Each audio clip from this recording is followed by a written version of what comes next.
though to just stick behind Salmela. Salmela's a solid little rider, very fast around this Aragon circuit, and I wouldn't be surprised if he can catch Quiles out the front. If these guys try not to trip each other up as much as they can, although you know what it's like in European Talent Cup, it's pass or be passed, and if Pini isn't making moves on Salmela, soon he'll have Uriarte trying to shove it up the inside of him. If Uriarte's not trying to make a move on Pini, he'll have Jesus Rios definitely getting his elbows out on him, so it's a really, really difficult one to manage, but that back straight should bunch him together once again. Pini has a little look up the inside of Salmela. Tell you what, not many people outbrake Pini on the race. He was very, very strong in race 1. Salmela looking good in race 2 thus far. Finish rider, the number 20. He's good on the brakes into 14 as well. He ate up Max Quiles there. They're on him now. Yeah, Quiles has been caught here, so hopefully we will have a battle at the front. Slipstream City all the way down. It is a little bit strung out more than we thought.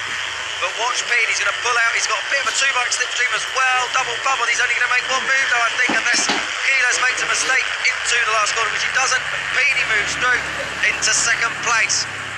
And Salmela just hones back onto his rear wheel, but no move made. Jesus Rios has moved into 4th place ahead of Uriarte. Just saw the blue MRE talent machine flash up through the order. Salmela looking on the inside of Pini to take back second. But again, they've not learned, because the more they do this, Max Quiles is not being interfered with.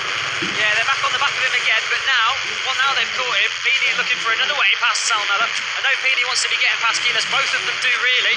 They need to make sure he doesn't break away. They're right on him now though, so it always stays as close racing in European Talent Cup, but no long lap penalty this time for Quiles, so if he can win the race with a long lap penalty, what can he do without it? Well, I think we're saying that, and he's already stretched the opening few riders out in this race so far. We're a lot more strung out than we were this morning, so the pace is hot here. Quiles, without that interference of a long lap penalty, seems like his pace is so superior. He's just pushing the limit and pushing the others to try and go with him. They are, but it's not as clear cut as it was before. It's definitely not as handbags at dawn as it was earlier. It's a little bit tidy as Pini gets a great run out the Marc Marquez corner. Up over turn 11 now. They're right with Quiles, but there's no move to be made. Salmela was good on the brakes there last time, and he's good on the brakes again this time. Pini, he was a standout performer late on the brakes in race 1, not this time around. Yeah, Salmela really confident through that turn 12. He made a move on Pini there 1 lap ago and was very, very strong there. This time around, Pini couldn't find his way through on him. He's just able to, he's really good at, notice with Salmela, at braking with a bit of lead angle. So obviously going into that one, you're leading on the left-hand side of the tyre, you're braking, trying to get it stopped as good as you can. Got really good feel in between that initial braking point to the apex, but so is Pini in all fairness, and that's definitely a skill that they learn in this European Talent Cup. Pini up to second, then he's all over the rear wheel of Quiles. Are we going to see a change for the lead for the first time in this race? He's in his slipstream down the front straight. Is he going to make a move down into turn 1? We're going to see Pini's got the number 1 on him for a reason, and this is why, because he's never done until it is impossible. Pini into the front, Quiles second, Salmela third. Those guys though have got 7/10 on Jesus Rios in 4th place. And I just wonder, Pini, it's in his interest to slow this pace down a bit now. It's not in his interest to string it out further. He'll need the others to come in if he's to recover some of the points he lost earlier on today. Pini riding well through turn 5. He leads the race. Quiles looks over the wrong shoulder, and Salmela takes advantage. That would have been a surprise. Eyes on springs when he looked back in ahead of him. As through comes Salmela, then the finish rider in second. The hard way. Yeah, don't take your eyes off the action, please. At the front. Oh, move that is the Uriarte coming back through on Rios. And don't forget Uriarte's well in this title race, and he will see Pini. This is Pini's move. He'll see Pini leading this race, and nobody's got a chance now. Quiles is stretching clear. Yeah, you see, Quiles hits the brakes straight up. Pini just hits the brakes a yard or so later, up the inside of him. Move done, nice and easily done there for the number 1. Nice clean move. Yeah, Uriarte's just been caught napping at the beginning of this race, just seemed a little bit asleep, not quite what we're used to seeing him, but now he's waking up, and that is a brilliant move from Uriarte. So he's back, he's settled into this race now, and that is a statement of intent. It really is, and I tell you what, it's just what I was saying, maybe Pini, it's not in his interest to stretch this field out. His last lap was a 2:01.4 and a 2:01.6 by Salmela, so we're going to see what it is. They're definitely all back as a group together now. Let's see what it is when they come across the line, but the pace looks like it's maybe not slowed by that much, but it's slowed enough to allow the others back in. Across the line we go. Quiles is aware of this. Yeah, Turo is slowed by a second that lap around, so Pini got to the front. Oh, and Jesus Rios is back. Oh, dearie me! How many abreast would you like? Into turn one. Rios is now in the thick of it. Uriarte's up into second, and Quiles is back to the lead. But Pini dropped that pace there by a second. He can go with Quiles, I feel, but it's not in his interest to. Boucher Moodley. Fastest lap of the race. What a shock that is. As back through on the inside at turn 2 comes Rios. That's at the expense of the 28th. That's Max Quiles, your championship leader. Here's the fastest lap rider of the race. Number 21, Boucher Moodley from Port Elizabeth in South Africa. So he's having a great ride here on the Fit at Work Mia Racing team. But look over your shoulder, that's for your 24th. Gabon Plonk is right up there. Plonk has come right through, surging through the field. As Boggio as well, worth mentioning. yeah, and Luciano, the 81, who's out on a wide line there. He's being eaten up by 1 or 2, maybe 3 riders there. He made a mess of that, the Belgian. So out front is Uriarte from Rios, then it's Quiles, Pini, 5th for Moodley, 6th for, that is Boggio, then Luciano. Long Salmella's down in 9th, so God knows what's happened there. 10th for Morelli, Alcina dropping to 11th too. Alright then, Uriarte out the front. Got Jesus Rios behind you, and if he looks at his pit board and sees number 54 is right behind him, he's going to have a heart attack. What is it with the number 54? Any 54 in history. Keenan Softwell Glue, Toprak Razgat Leoglu, we've seen it. Alberto Ferrandez isn't shy either. Every 54. It's almost like they're born aggressive. Let's see. It's either a number you pick or the number picks you. Yeah, let's see. The 54 is on the inside and just takes braking room. Again, we saw that in race 1 actually from Rios. He just swipes the nose really right into the braking area. Oh, he got payback there. So comes Uriarte again. Pini back into second place. Rios will be third, maybe even fourth across the line. He was fifth across the line, so Rios got really ducked up there. Down the front straight. Look at this. I mean, how can you pick anyone from that? I thought of 2 teammates, Quiles and Dodo Boggio would come together side by side. Through turn 2. Uriarte on the outside, but Pini is just, look at this. Oh, Uriarte rammed off the track. Moodley's come through. Quiles doesn't know where to look. Look to your inside because you've got Uriarte under you. That's your main title rival. Boggio's right there trying to get in on his teammate as well. But Pini, the number 1 leads. Does he? No. The 21 is up in the lead now. So Moodley, please. Boucher Moodley. He was robbed in race 1 and looked like a mechanical problem on the last lap, 2 corners from home. He's done magic already today. He deserves a result. The South African, the 16-year-old, massive crash in Valencia earlier in the year. He was out injured. The bike was destroyed. He's back to his best. He's back to some good form. And he's mixed it with the big heavyweights in this class at the front of the field. Pini, Uriarte and Quiles are no slouches, neither are any of the others in this league group, but they're the main men in the title race. And Moodley is showing what he could do. Boggio's joining the party as well now on the number 47. He was really, really strong in race 1, but was just caught in the group that was a bit far back from him. He was battling for that 9th position and was leading the group for the majority of that one. And now he's well in the mix here. So Moodley, he was looking so strong in race 1. He was making some big moves, and he is not shy of getting his elbows out. Neither is Pini though. He's got his slipstream down the back straight. You can't be an ETC. Max Quiles, he moves through from 5th to 3rd, gets it done. Pini goes through. Moodley's out wide. Quiles will pick him up there. That's a good move from Quiles. Oh dear me. Boggio. And Pini was out wide as well. Quiles comes through. It's almost like Pini didn't want to lead onto the straight. He wants to be attacking into turn 1 and hold on for another lap. So, and is he going to do it? Yes, he is. Pini lets the brakes off and parks it on the apex. Turning it tight and under him is Quiles, but Quiles can't make it work. The pace is so slow at the front when you've got Pini out front. I mean, the last lap across the line, it was so quick, it was a 2:02.9. So let's see what it is this time around. Almost 2 seconds slower than what they were doing earlier on in the race. But look at this. I mean, how can you be setting fast laps when you are 3-4 abreast into almost every corner, running wide like that? Quiles on his outside, Moodley on his inside. Boggio trying to have a little look at the inside as well. Absolute chaos. There was contact there with Pini and Quiles. Quiles looks across. This is going to end in tears. You've got the feeling it's just not going to end well. That's Luciano up the inside, the Belgian rider. That's up in for third place. Then you've got Keyless, Boggio. They're teammates, by the way. You never guess them the way they're absolutely shoulder charging each other. And it's Boggio who's come out best of it at the moment. So everywhere you look at this moment in time, there is something to look at. And on the brakes up into... No. Oh dear, I thought Luciano was going to let the brakes off there completely. So Tony Luciano, Tony Luciano. No, he's not an extra from the Sopranos. That is his name. Third place there on the number 81 Art Box machine. Looking very strong indeed, but it's hard to read with 7 laps to go. We're not even half race distance yet. I wouldn't be predicting it just yet. No. We can predict there'll be some more contact, I think, and that is about it. This is the European Talent Cup. If you're just joining us, this could be the title deciding race. It's highly unlikely to be, as things stand. Rouchet Moodley. Does he hold on? Yes, he does. No, he doesn't, because through has come Keyless again, turns it tight. We've seen a lot of that today. Tight turns at turn 17. So it's Keyless who leads Moodley, who leads Peeny across the line. The time's that time even slower. 2:03. Yes, 2:03.3, and they're going to be slower again as Peeny goes back to the front, runs out wide, blocks everyone's line, puts Keyless back in the back again, and everything's closing up.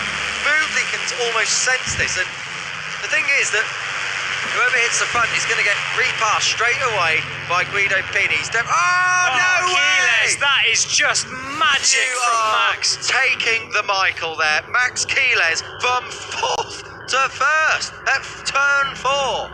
Peeny determined as any, though. He gave it just as good as he was being given there, but Keyless bites straight back, but he keeps it round the outside of him.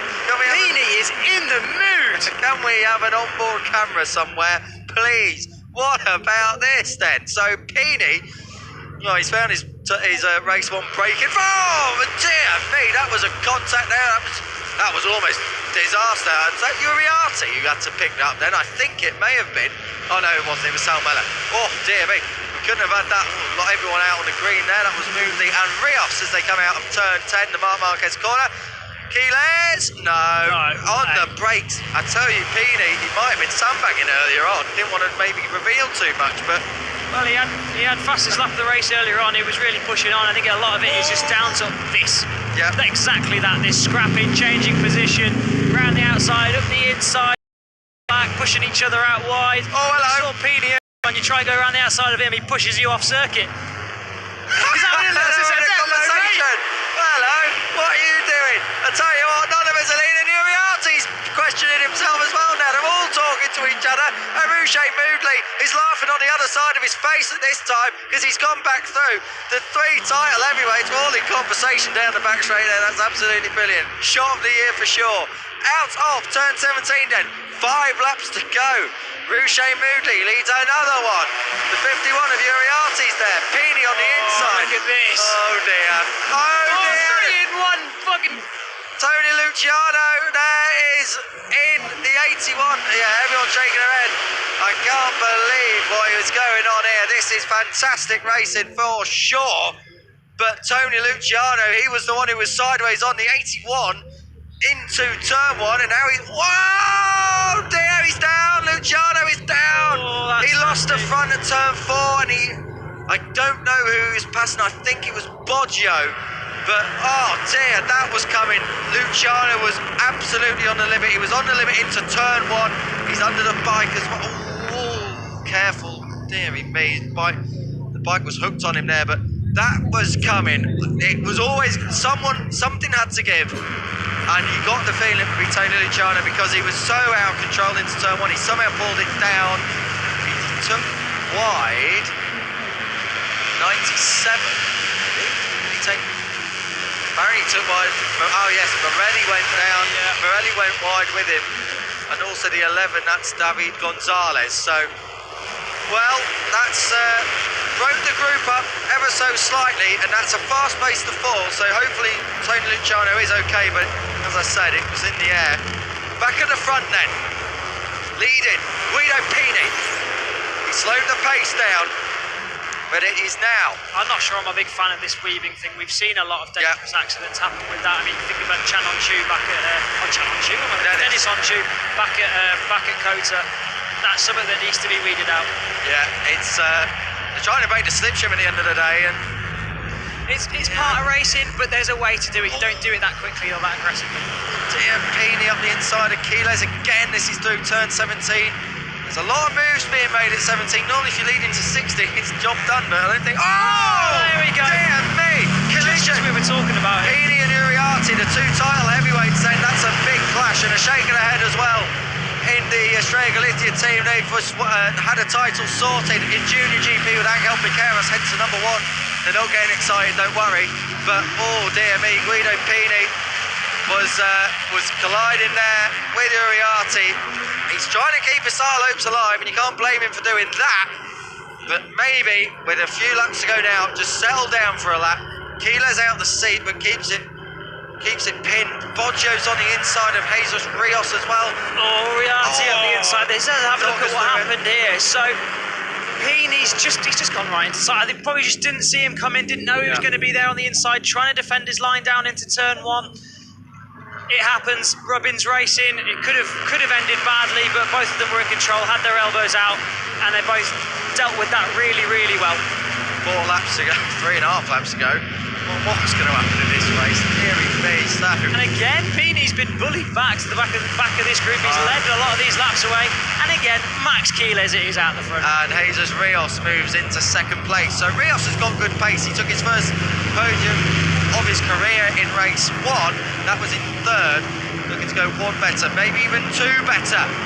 With just 3 laps and a few corners to go. Ruche Mooney in deep there. That's going to sacrifice his exit onto the straight. Boggio's right there.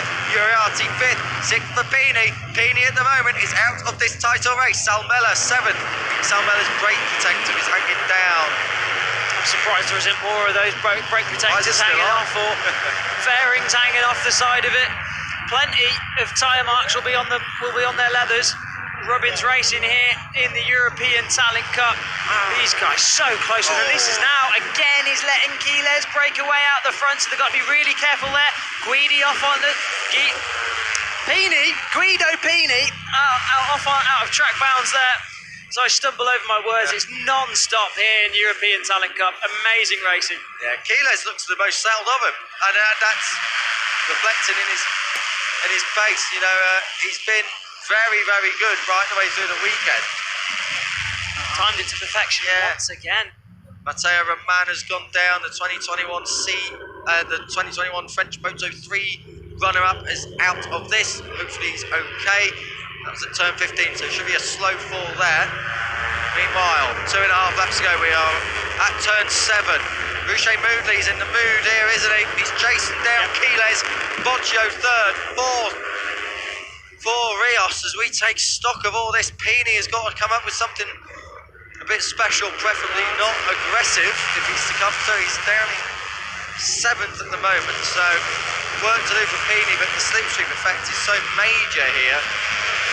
Anything can happen down that back straight. It could be completely reversed, and we've seen that time and time again, especially down into the last corner as well. We've seen 3, 4, even 5 abreast at times.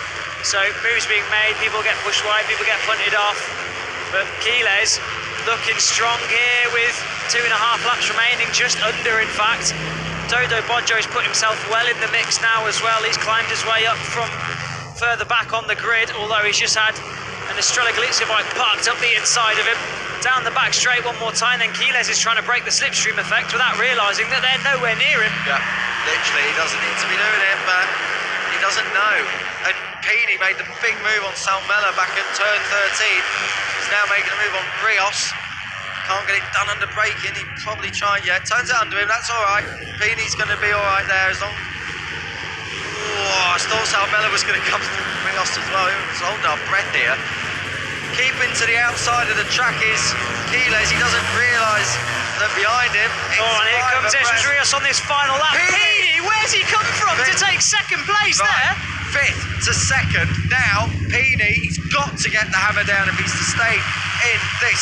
Well, Uriarte isn't going to let him do it though, is it? I think the more they're going to pass each other, the more they're going to... Yeah, look at this. The more they're going to lose any chance of taking a victory here. The thing is for Pini, he needs it more than them guys behind him, those guys behind him, because he needs to finish ideally ahead of Quiles. If he's to stay in the title race, and he's not doing so at the moment, the gap would be 28 and Pini would be out of it. Uriarte would still be in contention. The gap would go up to 15, however. So unless they can catch Quiles up, there's a 1.270 second gap up to Quiles from Pini at the moment. I cannot see how that's going to be made up in a lap and a half, particularly when Quiles is out the slipstream. Through the Bar Marquez corner for the penultimate time. It'll take a mistake from Quiles, if anything, and we haven't seen Quiles be making any mistakes so far in the European Talent Cup, but anything can happen in motorcycle racing as Boggio tries to go round the outside of Uriarte, and he makes it stick on the green, up the inside on the right-hander. Uriarte bites straight back at him. Who's going to blink first on the brakes? Is Uriarte. He's already got it before he even hit the braking marker. Pini is now breaking away from these lot, but he's not going to go and catch Quiles. No, I don't think so. I mean, it looks like it's done. Pini has had pace. I don't know if he's had the pace of Quiles, but he has had good pace to be in a group of three. Fortunately, he needed it to be a bit more, and it's cost him because he got so many more battles. He got so mixed up that he's ended up mired back anyway. Rouchet Moodley, that's moving through into third place as he looks for a podium. Meanwhile, Uriarte fourth with Quiles winning. That gap goes up by 12 and it becomes 18 with one race to go. Watch this now into Last turn lap, one. Rios moves in on Boggio, pushes Pini out wide. Pini's title hopes are dashing before his eyes here. We're on the last lap. Rouchet Moodley is in second position. 2 seconds up the road now, more or less, is Max Quiles, who will extend his title advantage if he keeps it neat and tidy. Meanwhile, Rios, Boggio, oh dear, and Uriarte are all head-to-head for... That's third place, that's behind Moodley. Pini as well, the 95 is there, that's Leonardo Zanni. He's up in 8th place. Rouchet Moodley wide, but he's been wide at turn 7 a few times. They're not catching Quiles. Quiles hopefully will know he's got the gap. Yeah, it's in the bag really now for Quiles. He just needs to hit his markers and bring it home, that's it. But this scrap for second place could go anyway between these guys. Moodley's put himself in the perfect position on this final lap. Jesus Rios, though, is not shy of a move. Neither is Uriarte, neither is Boggio. Pini is so desperate in this race. We've seen it in his riding. He's ridden a really well-tactical race, but Sal Meller up the inside of his teammate now. That's just a few corners remaining. No team orders there then. We're coming into the final sector. Sal Meller's not done his teammate a favour there. He's coming through on Boggio now. He's doing his... Oh, is he coming through? Yes, he is. Rouchet Moodley looks like... City. I tell you what, it looks like Moodley might just have enough here. Moodley's not bad in a straight line. Quiles is up the road. He's 1.7 seconds clear, so forget about him. He is going to double up at Aragon. Sal Meller's looking to come through to second. He leans on Rios. He comes through. Boggio over the outside. Boggio round the outside. How did he save that? What a save by Boggio. What a save by Sal Meller, and he does it again. Jesus Rios is going to be second, but Quiles extends his championship lead. There is no title this time. The Quiles does take the double at Aragon. Jesus Rios and Guido Pini are hard-fought third. Fourth for Uriarte. Fifth for Moodley. Leonardo Zanni comes through for 6th place. That is a mighty performance out of Gabin Plonk, Sal Meller, Boggio and Eduardo Liguri on the Bassini Racing machine. That's your top 10. Tristan, what a belter, but time to perfection. Once again, there's a reason why he's won a title before. Yeah, no, perfect out the front. Again, like we said, time to perfection, like he did in race 1. He's just got that little edge. We spoke about it earlier on in the race. His teammate, though, Dodo Boggio, into that last corner. I don't think anyone has ever gone around the outside of multiple riders at the final corner, and that is exactly why. But he's learnt his lesson.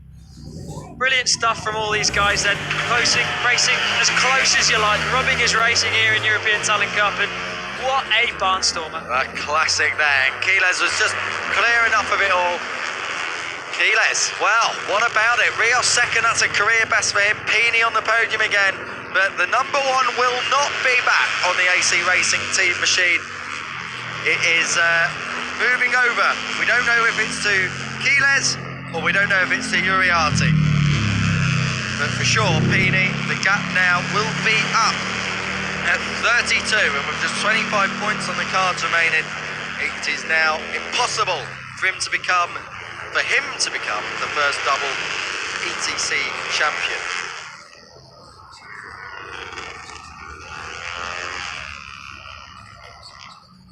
Live scenes then here, the European Talent Cup at Motorland Aragon.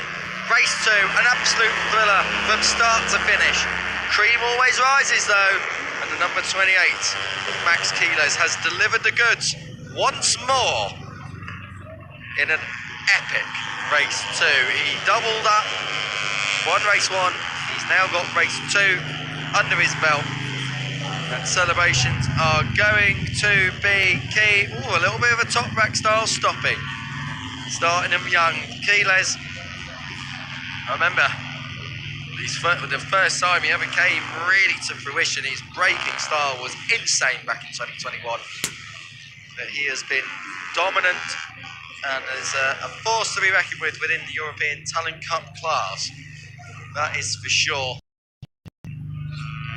Further down the order, outside of the top 10, Torres in 11th, Christian Daniel for America in 12th. That's a fine performance on the second of the MRE talent machines. Jesus Rios, his teammate, 13th for Adriano Donoso. Pau Alcina somehow dropping to 14th, and Valentin Perone, who started 4th, but still in the early days of his career on the Fando Racing VHC team, taking the last point. Britain's Emmanuel Brinton ahead of Hakim Danish, but they were both 17th and 18th at the checkered flag. Oh my dear Lord! Even I had to sit back, I thought he was coming through the screen. What a stop into Parc Ferme. Max Kiles is a showman as much as he is a race winner. Fantastic stuff from Kiles then. What a race that was by him. Times to perfection. He was very, very smart indeed. All the way through that, and all of the family and friends there to cheer him on. The rider from Murcia, the same place as Anna Carrasco, the 2018 FIM Supersport 300 World Champion. This is Jesus Rios, fantastic ride from him on the MRE Talent Honda. Second place, a career best, thoroughly deserved 2 podiums, leaving Aragon, so he's got every reason to be happy with that. Third for Guido Pini. It was a bit of a shake of the head when he came into Parc Ferme, as if to say, I tried my best. He'll be off to get weighed now, just to make sure he meets all the minimum weights requirement and all that stuff. But we look at the race winner, the championship leader. More importantly, we'll take a full look at the standings later on. This is the move. This is into the final turn. Kiles just so good. Pini back through on the exit of 16. And then Kiles just gets the run on him. Pini can see him trying to bury himself under the paintwork of that AC Racing team machine.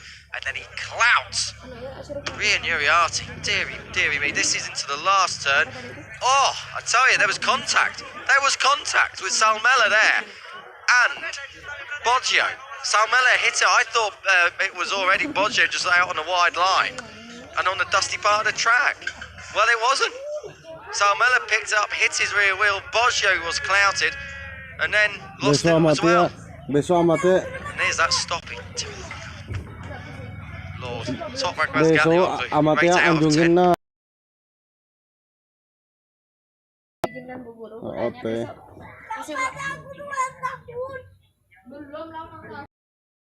Max Kiles a double at Aragon.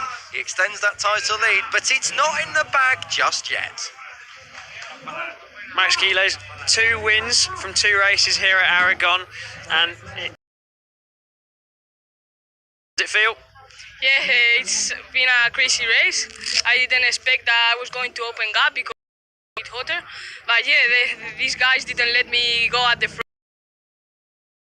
So in the last 5 laps, I think I tried like the other, like race 1, and yeah, it was very fast. in the lead, and I thought there was still more laps to go, but then I saw the flag, I said, oh, better. So yeah, I'm very happy. I want to thank everybody and Aspar as well, that they did an amazing job. Well done. And in Spanish? Sí, la carrera ha sido muy divertida. Al principio ha sido un poco caos porque los otros pilotos no querían dejarme tirar porque sabían que tenía un poco más. Y bueno, en las últimas 5 o 4 vueltas he tirado otra vez y bueno, he podido escaparme. Y bueno, quiero dedicar esta carrera a Aspar, a todo el equipo y gracias a todos. Well done, congratulations. Thank you. Roughly translated the opening bit of that Spanish interview. A bit of chaos. Race 2, the European Talent Cup. Charge of the Light Brigade was an absolute riot, right from start to finish. Quiles tried to break them early on and definitely was stretching the field, and Guido Pini was wise to that. And as soon as he could, Guido Pini latched onto the back of Quiles and was into a position where he could at least challenge and put himself in a place where he was in control. He needed to be, because he needed to try and keep his title hopes alive, and by slowing the pace at the front, the group would be bigger. But maybe it was slowed down just a touch too much. Massive chatter from Rico Salmela in the corkscrew time and time again. We saw it in race 1 and we saw it again this afternoon. As you can see, the group was massive.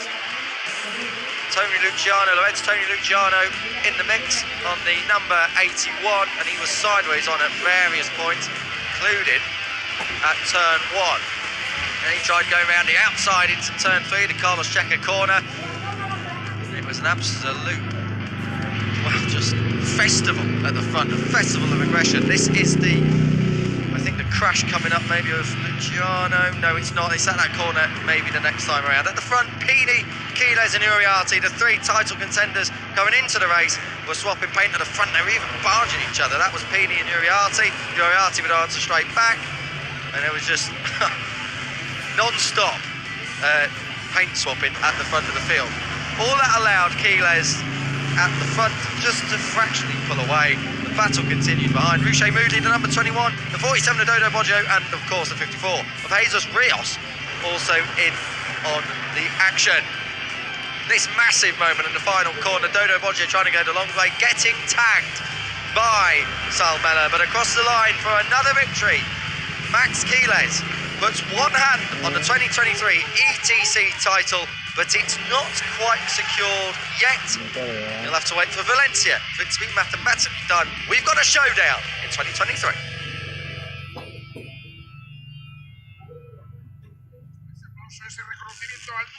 Now time for the podium ceremony, and Tristan Finocchiaro now back alongside me. What a race that was, but again, the same outcome for Max Quiles, the race winner again. Yeah, elation for Max Quiles down in Parc Fermé. Pini looked very, very disappointed in Parc Fermé. Wanted a little bit more than third place, wanted to take victory, wanted to keep himself firmly in championship contention. Really good, another podium there for Jesus Rios. Has looked really, really good this weekend, so congratulations to him. Max Quiles, though, what do you have to say? Didn't expect to break away, but he did. He made it work, and he had that little bit in the tank. Also helped by the riders behind him, the likes of Pini and Jesus Rios and Uriarte, everyone who was in the mix, scrapping it out, swapping paintwork, barging elbows and bashing bars, and incredible racing as always in European Talent Cup. Guido Pini, not incredibly happy with that third position, but I think in hindsight, when he looks back at it, he'll realise he gave it everything he had. Jesus Rios, a rider to keep an eye on in the future, is really impressive this weekend. It's really impressed me, making some big moves on there, some of them on the line, never over it though. What can you say about this man though? Max Quiles, another victory. One hand on the title, I think it's safe to say, going into Valencia, but anything can happen.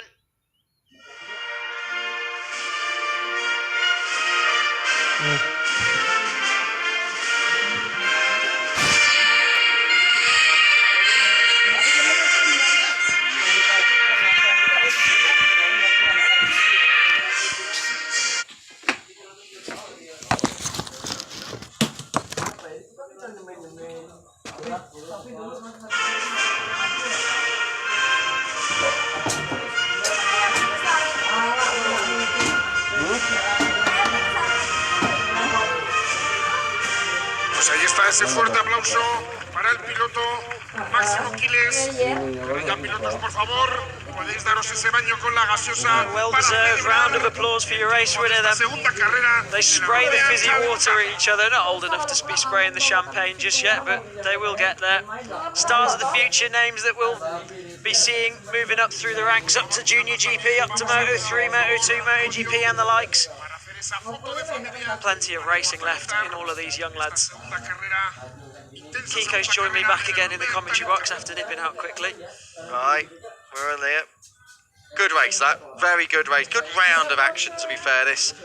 Aragon always delivers. It does, and Valencia up next. That's not shy of a few title deciding plot twists too, and we'll be getting there in a few weeks' time. Race results then. We have got the gaps this time. Max Quiles, your winner once more ahead of Jesus Rios, a career best second. Guido Pini tries he might, is out of the title race, but he does get another podium. Vino Oriati is the only rider who can topple Quiles in 2023. He finished fourth. Of South African Ruche Moodley, Leonardo Zani for sure, a career best sixth. Guillaume Plonk in seventh ahead of Salmela.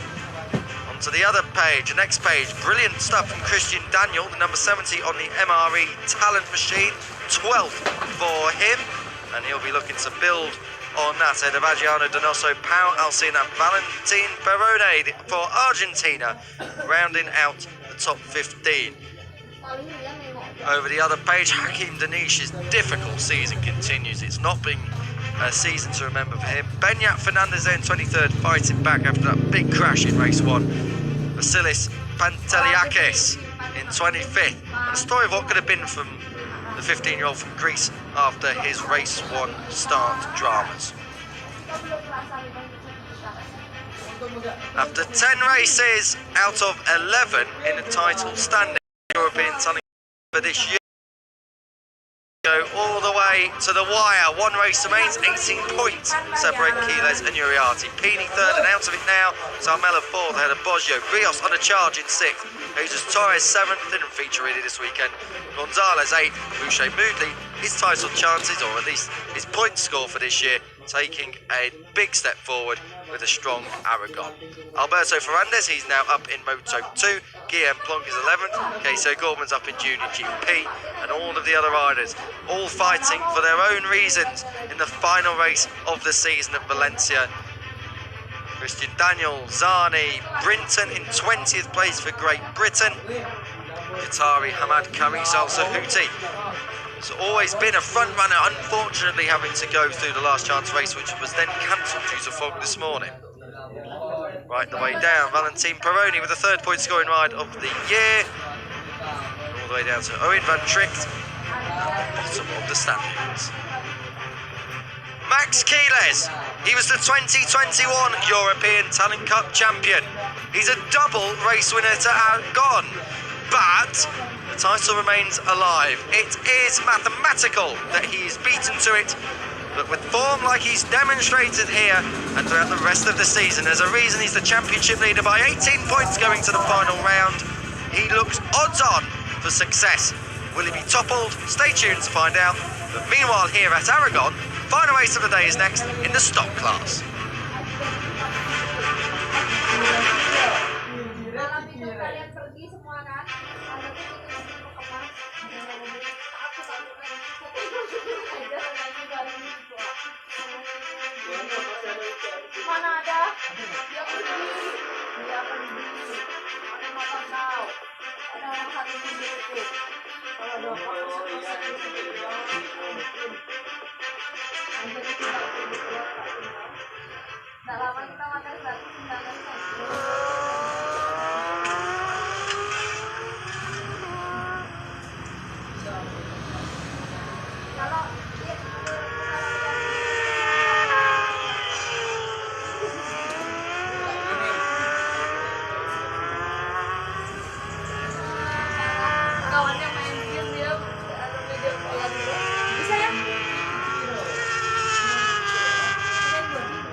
of this season. They've been on form. The 5.1 kilometre long Aragon track promises to bring more action and drama. It is a title chance for Munoz. Will he be able to for 15 laps? One more race to come in 2023's Aragon round for Junior GP, and it's the Stock European Championship up next. Clouds have come over a little bit here, Motorland Aragon, but in general, it's all okay. The weather has been perfect, besides a bit of fog in the morning. Kiko Giles here, Tristan Finocchiaro alongside me, bringing the action to the final race of the day, just outside of the historic town of Alcañiz in the central Spanish desert. Tristan, we have a title to be probably decided here. Danny Munoz has been first, second, first, in the first 5 races of the 7 that comprise this season. Eric Fernandez has won just one, that was back at Jerez. It's looking unlikely that Fernandez takes the title to the wire in Valencia. Yeah, 100%. Munoz on pole position. Fernandez starting a bit further back. Here's what happened last time out though in Barcelona. Dino Iozzo was on the front row. Carter Brown was in there as well, but it was Munoz who started from pole position ahead of his title rival Eric Fernandez. This was an absolute barnstorm of a race that went down to the final corner. Munoz led the way in the opening stages, and big moves were being made by Dino Iozzo on the number 13 machine. He's looked strong here at Aragon as well, so keep an eye out for him.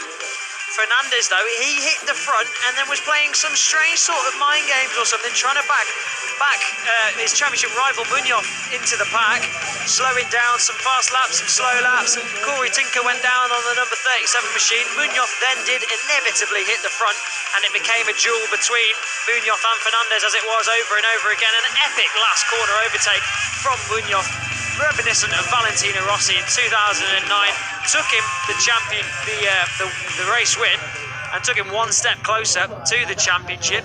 Is he going to wrap it up here this weekend in their one and only race here at Motorland Aragon? It's probable. It's very probable. 35 points are the difference, are the points deficit. Munoz leads Fernandez. It's a Spanish 1-2-3 in the championship standing so far. Garcia also there in 3rd place for the Easy Race team. However,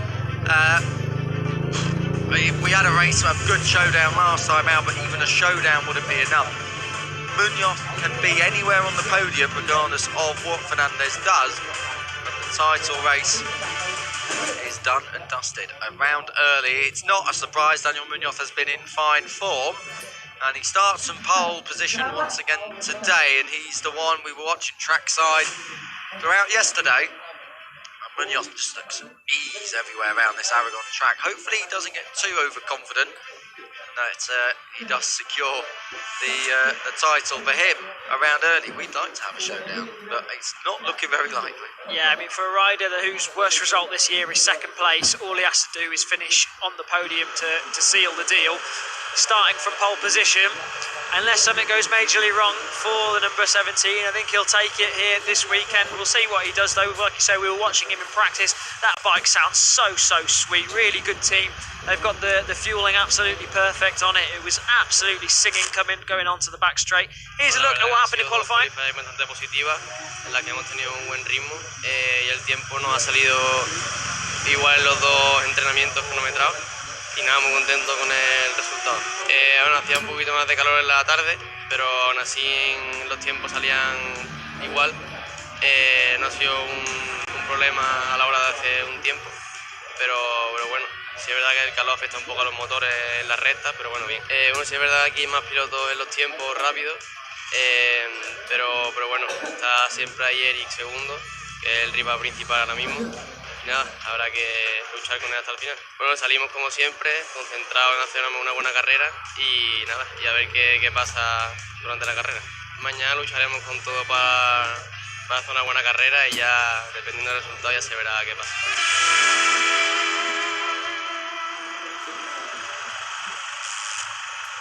So at the end of this race, the result, they will see what they're celebrating. If it's a win they're celebrating, they're also celebrating the title. But motorcycle racing is never that predictable. This is why, because anything can happen. We've seen it time and time again, even when the odds are absolutely in someone's favour. Unbelievable form for the 17-year-old Danny Munoz. Win, second win. The pattern suggests maybe a second today, but I'm not holding out too much hope. He is well clear at the front of this championship and of this grid, Tristan. Yeah, second would still clinch him the title anyway, but I mean, it depends on what the likes of Iozzo, Fernandez and Rodriguez on the number 38 can do about the number 17. We've seen back at Barcelona, Iozzo was making some big moves. They're not, he didn't blow them away in qualifying, but as I say that, it's 55.8. Closest was a 56.5, so he pretty much did. Closest to him was Dino Iozzo. Really entertaining rider to watch on the grid. Sideways action constantly on that pink R6. Rider who's come up through the World Supersport 300 Championship as well. Did decent over there, but now here over in the Stockers and trying to make a name for himself here in the Junior GP paddock. Had a good round in Barcelona as well, was mixing it with the front guys, and he's doing the same here again, middle of the front row. Let's see what he can do with it. I mean, he might be the only one who can go with your Danny Munoz. This is Juan Rodriguez on board at the Yamaha. Shock, he's in third, and looking to at least score some points here. Juan has been, in and amongst it throughout the season in various places, but maybe not so much here, maybe as he should be. Yeah, no, 100% coming into this championship isn't easy. It is a high level, although it is the sort of, I'd say the lowest category in this paddock. It's still an incredibly high level. Eric Fernandez then, 4th place on the grid, should have been 2nd place on the grid, but has been demoted 2 grid positions for exceeding the minimum weight. So that was found in qualifying 1. So he had his qualifying 1 time taken away from him. His fastest time was in qualifying 2 anyway, but back 2 grid positions. You feel like the +2 grid positions was a bit of a late afterthought because he was only under in the qualifying 1. So Fernandez will be back on the podium, I'm sure, come the end of this. 5th place for Garcia, the number 8, has had 2 podiums this year. He's 3rd in the championship. And he's a lot closer to Eric Fernandez than Fernandez is to Munoz. So maybe that's the battle we need to be building up to. Garcia, the difference is only 14 up to Fernandez. So you never know, maybe we've got a surprise. Moments away from the final race of the...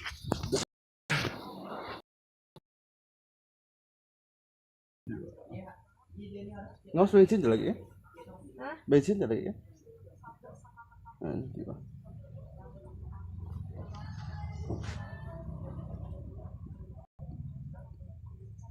Picturesque Motorland Aragon. The title is on the line for Daniel Munoz. It has been a stellar season. This is the 6th race of 7, and in the first 5, 4 wins and 1 second place. That's why Daniel Munoz can clinch the championship here at Aragon with a round to spare.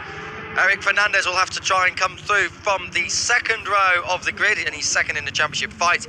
Marco Garcia likewise, whilst both have a mathematical chance, it's not looking very realistic.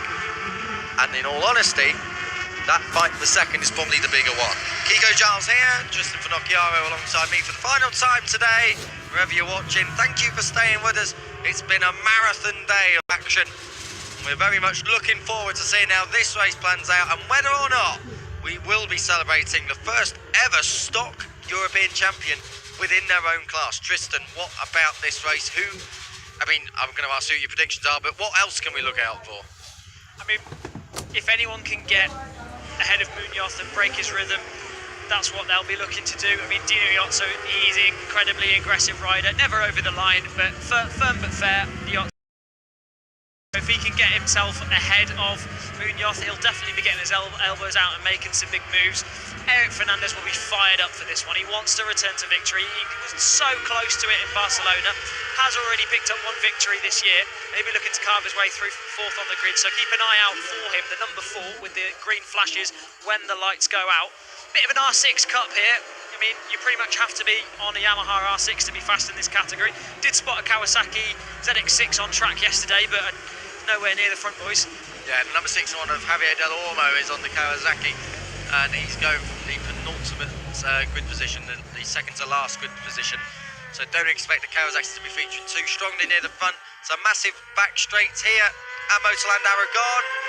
It is the longest straight on this circuit actually. It's longer than the front straight, which is just over the hill to the right. So you'll see it very soon. They're coming down into turn 16 and 17. We've seen lots of overtaking here throughout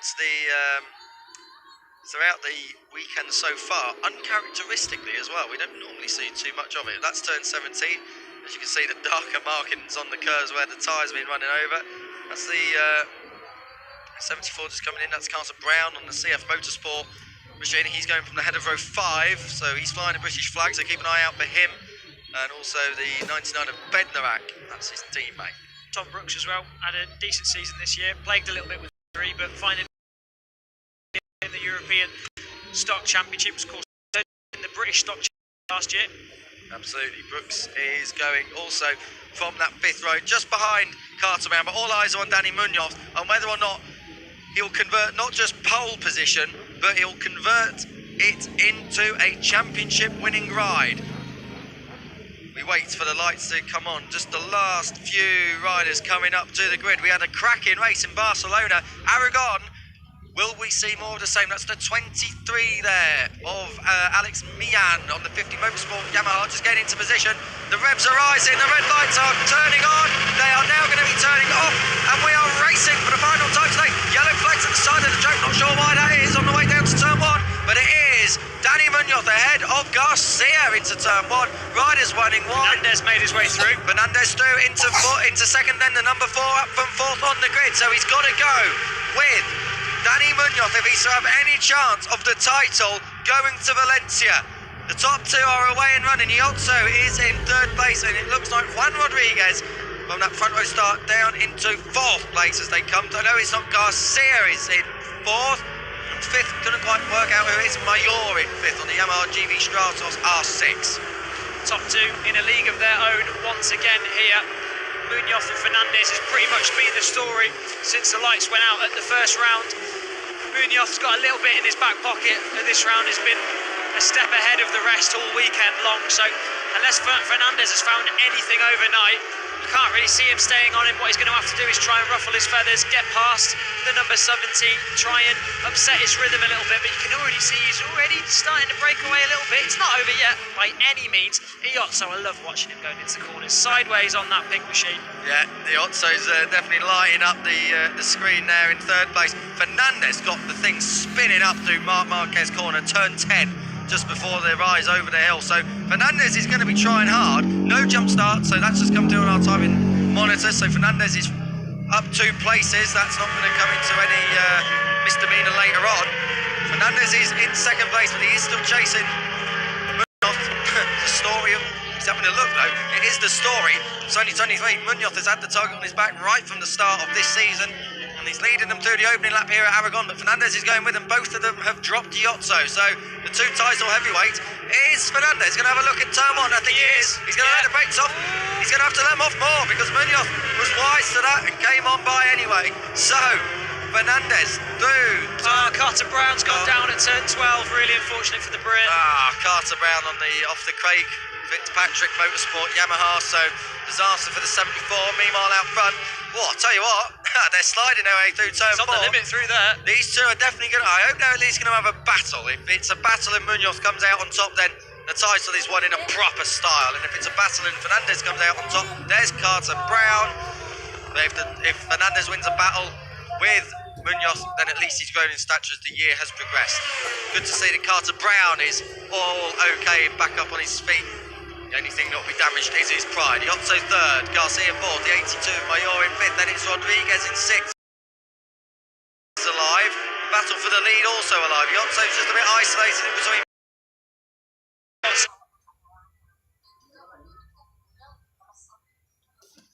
We're going into a little bit of a lonely 3rd place. place at the moment.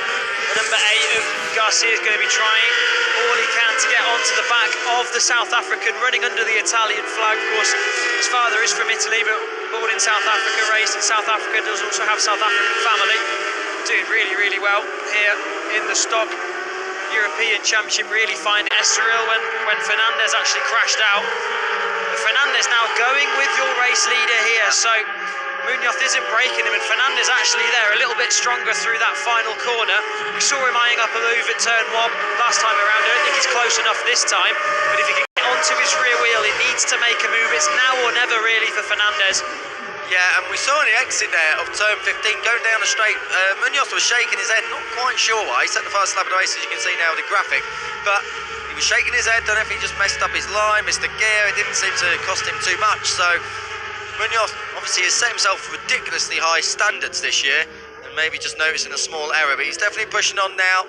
Fernandez trying to go with him. Both of them have been the cream of the class this year, really, but there's not quite been a time when Fernandez has seemingly had a clear measure over the course of a full weekend. This one also not the case. Yeah, he's become incredibly familiar with Munoz's backside. But we'll see if he can stick it to him in this race. I really hope that he can. I really hope we see a battle for that victory. Munoz has had the edge. Interesting to figure out why he was shaking his head there, though, because it must be bike. I mean, it didn't seem to be. He's absolutely flying out the front, set the fastest lap of the race last time around. Munoz did go with him though, less than a tenth slower, and he's breaking away a little bit now from Fernandez.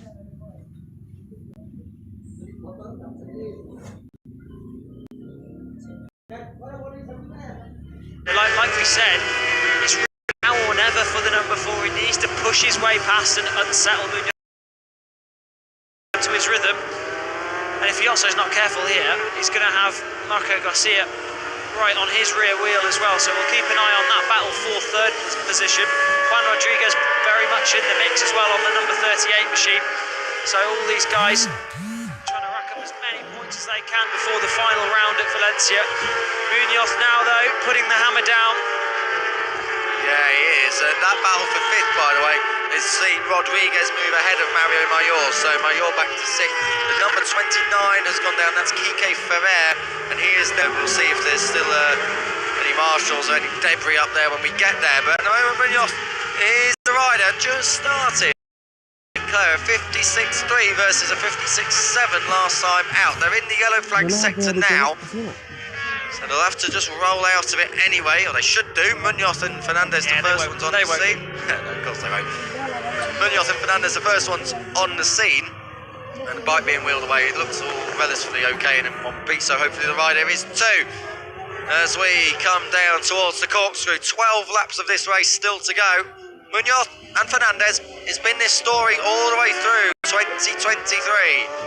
Fernandez though, he's pushing on, that gap though nearly at 0.7 of a second.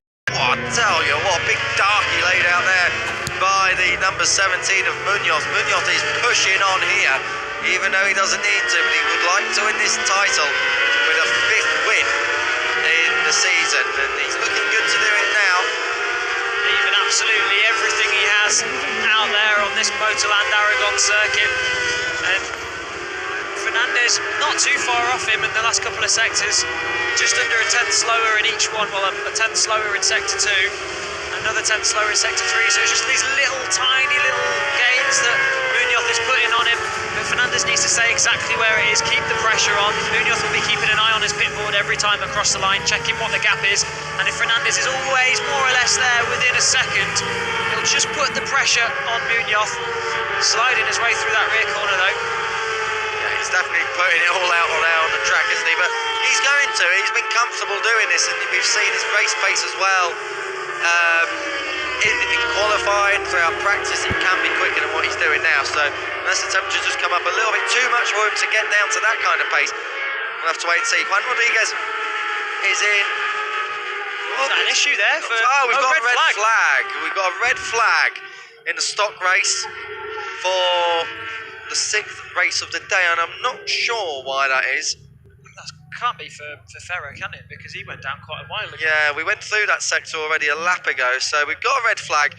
maybe there's some fluid, or we won't speculate, but it's possible that there's something that needs sorting out there on the track. So red flag with 11 laps to go. We will, I think, get a reduced race distance as they come through the corkscrew. It means we have to go through we'll go through a quick restart procedure now. Everyone will go back to the pits, and everyone will just take stock, no pun intended, of where we are going to be at here. But if you just join in, we're at red flag conditions in the stock race here at Motorland Aragon.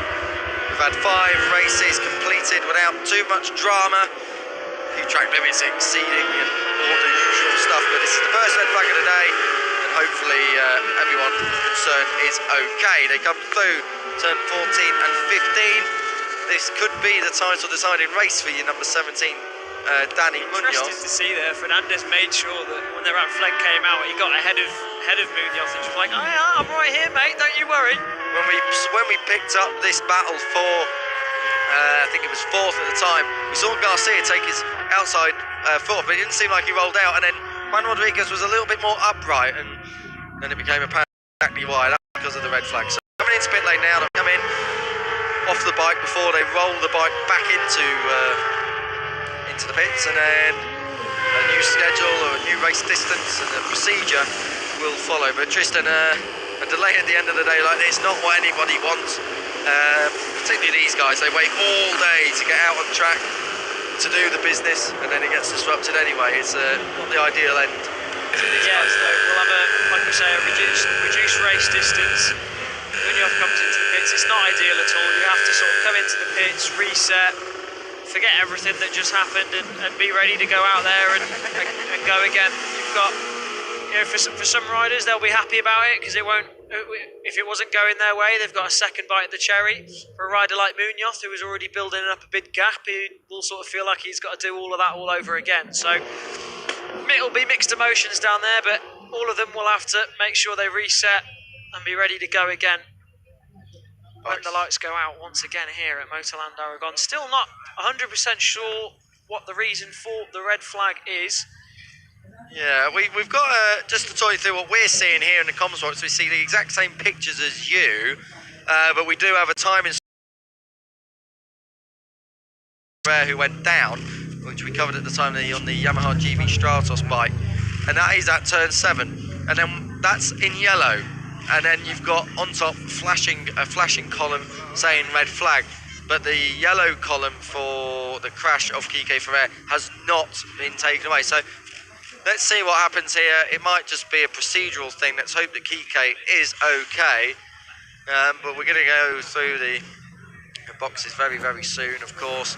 Here is your champion-elect, Danny Munoz.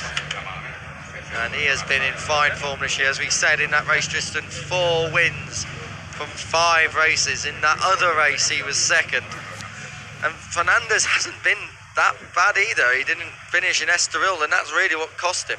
I don't know if he didn't finish or he wasn't there, but it's what cost him. It's, yeah, both riders. Yeah, he crashed out at Estoril. Both riders have been incredibly consistent. It's literally just that fortunate crash for Fernandez that has really set him back, because he's put together an incredibly consistent season. I mean, every race he's finished, he's been in the top 2. He's taken 1 win. All the others he's finished second. With Munoz, incredibly consistent, and just even more so.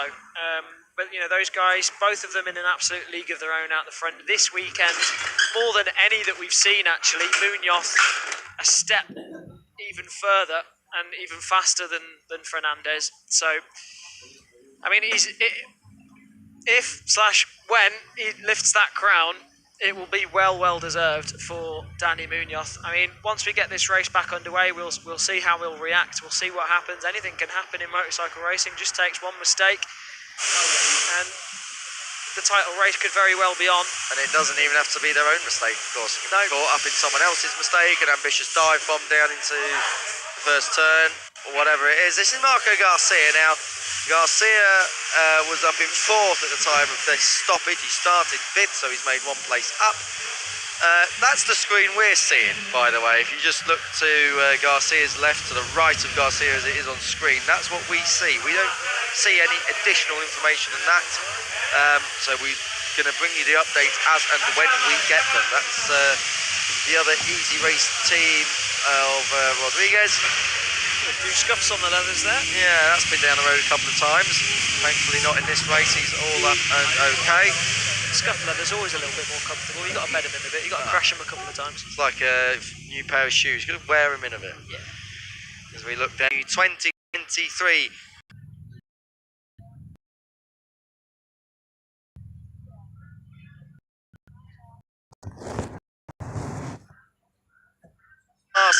This is the stock is on the line this weekend for Danny Munoz, who was leading at the time of this red flag period that we're in. He can finish anywhere on the podium and it'll be good enough regardless of what Eric Fernandez does. Both of them are on Yamahas, one on the SP57. EY Racing. Aragon next. So in 2023, Aragon will be back on the Moto Gp World Championship calendar, and the locals really do take this event to heart. They are motorcycle mad, back a long way to the street circuit days of the early 2000s, before they built this permanent facility just 10 minutes drive outside of Alcañiz. But the local street racing scene, Barry Sheen was on a Bull Taco back in the 125 class. Not sure if it was I don't think it was a world championship race, but it was a local race attracting some big names, and it's in the blood around here. It's only a small town and it's in a relatively unknown region of Spain, but honestly, if you want to try and go for an alternative Grand Prix destination, this isn't a bad one to come to. Good tapas bars, good wine, this is always important, good food, and very, very friendly people. A bit of Spanish might help though. Yeah, no, 100%. I mean, it was definitely the race has been an absolute spoilers, but Moto got right up. See what's going to happen once we get this race back down to the absolute domination. Complete league of his own, him and Eric Fernandez, and he's even a step further than Fernandez, and then Iozzo in a little bit of a lonely place in third as well. But now Marco Garcia has got time to reset as well, so he could very well have a battle for the podium on once this race gets back underway. He looked very eager and up for it when he came back in, so all that work that he had to do, he's got less of it to do now, and we'd be in a much better position to try and get onto the back of Iozzo and fight for a podium position. Both riders, of course, have finished on the podium this season. That's the number 82 currently on our screens. That's Mayor, who crashed out last time at Barcelona. The fans enjoying life here. Give us a wave and get the badge in. Look at that. Fantastic. Good to see the fans are tuned in then. Fans of all forms of life. There's a next generation of fans too. Maybe next generation of motorcycle racers. Interesting. Yeah, possibly getting their eye in for the future. There's a massive generation here of in Spain of motorcycle riders. There's so many talent programs and so many ways of getting into the sport here. It's incredible to see they're really sort of setting a precedent, really showing on young talent, and the academies in here. We could have had the Campeones is one of them, and the Gas 74. There's so many, and then they've got this perfect route to MotoGP right on their doorstep, right from ETC, even stock 600 if they can't afford the likes of ETC and Junior GP, then straight through to Moto3, Moto2, MotoGP. It's a very clear-cut route, and you have to give your hats off to them. They're doing an incredible job. Just had a notification on our timing screens. Quick start procedure, pit open in about 3 minutes from now for 60 seconds, and we are going to have a 6-lap dash for the stock European Championship cash. So this could be gloves off like we've never seen before. 6 laps to bring us to a frantic end at the end of this day of motorcycle racing here, Motorland Aragon. And this will be a proper belt to the quick procedure. By the way, if you're not familiar, once they'll do the sizing up out of pit lane, they'll join the grid. One member of the team, a mechanic, will greet them. They'll wait with them, the grid will clear, and then we will be underway for the warm-up lap. They'll do the warm-up lap, grid positions as they were at the time of the red flag stoppage, which doesn't change anything on the front row anyway, and then we will be lights out for 6 laps. Slow-mos of all the fans here in attendance. Great to see the fans turning out. Nice to see a World Superbike fan here as well. Plenty of riders, of course, come from here and come from this paddock, and also get a route to Superbike. Of course, Yari Montella, one of the riders who's moved on to super sport winning ways. Yeah, you get a lot of riders stuck in that sort of area. So they move around from Super Sport, Moto E, European Moto 2, even stock as well. I hope we're not keeping these people. They, the last two looked a little bit unknown. They just Now I'm just wondering. really awaiting stock action here. We've got Campiones being chanted out in the background. Not quite sure what that's for. No, that's for Piqueras, it's okay. It's for Piqueras. I was just making sure we're not aware, like someone else has not been told something that we haven't. But that's Angel Piqueras.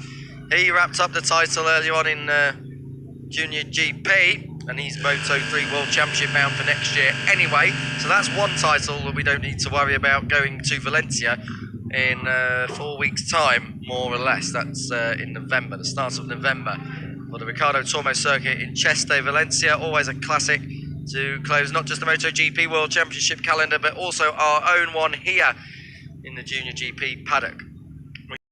In 30 seconds, or at least the pit lane will open in about 30 seconds, we are being told. And 6 laps, Tristan. You were a World Supersport 300 rider. Them races generally shorter than most others.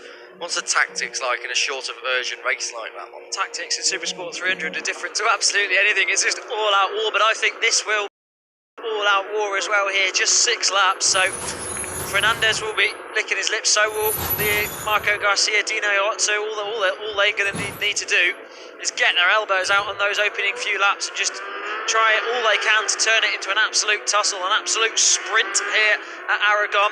6 long laps. It's a very long lap here at Aragon, but I think if they get their elbows out, I think we'll have a spectacle here in the stock category. Always enjoy a sprint race, and quick start procedure here as well, so the action will be brought to you relatively swiftly. Side lap underway, as you can see. This is number 4 of Fernandez going round with his teammate all the way down to Nestola in 13th place in the grid.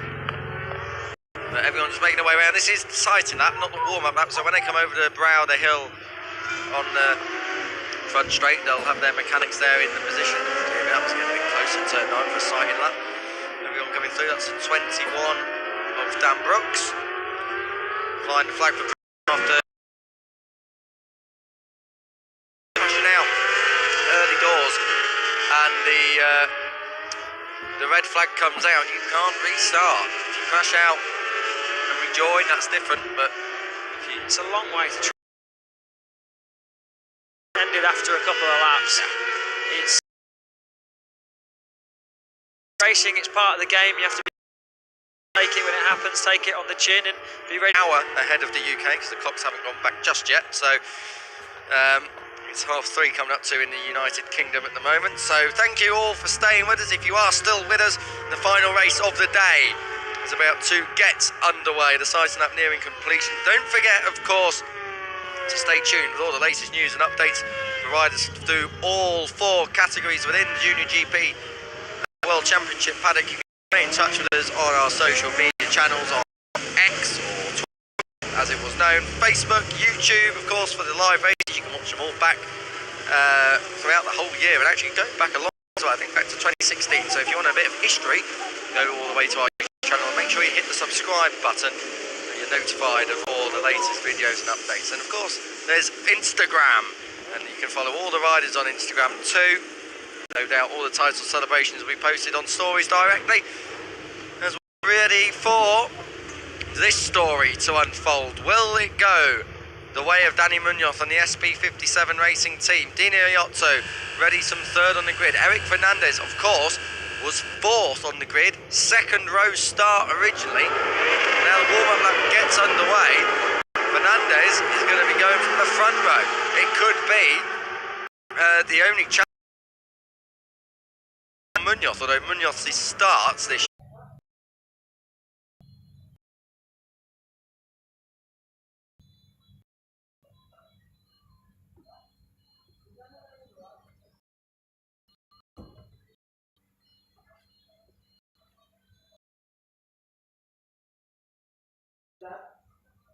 They've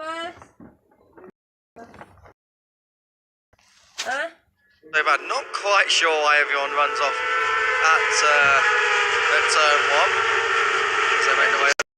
Trying to let all the other riders go through, be the last one on the grid. It's some kind of line up on the grid and be ready to go. Some riders prefer the approach of taking their time with it, making the other riders wait on the grid, let the tension build, let the tension rise for the other mental games being played.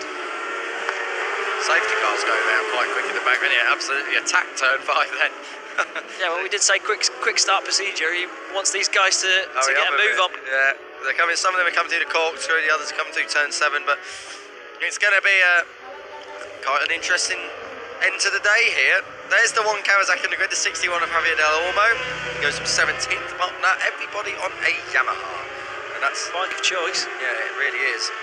Everybody this year running the Yamaha, apart from Javier Del Olmo. In fair play to Del Olmo, he scored points on 3 occasions. Nothing since Jerez though. So the last 3 races. No, the last 2 races, nothing. So keep your eye on the 61. Qualified at the back of the grid, but perhaps not telling the full story because he's already up ahead of 5 riders on this restart. So something to keep an eye on. Let's hope we can get the manufacturer back inside the top 15. As the sun continues to beat down, even though it is setting on the stock European Championship title race. They're coming down the back straight now, taking their time, that is for certain. Safety car flying around at the back just to make sure everything's okay.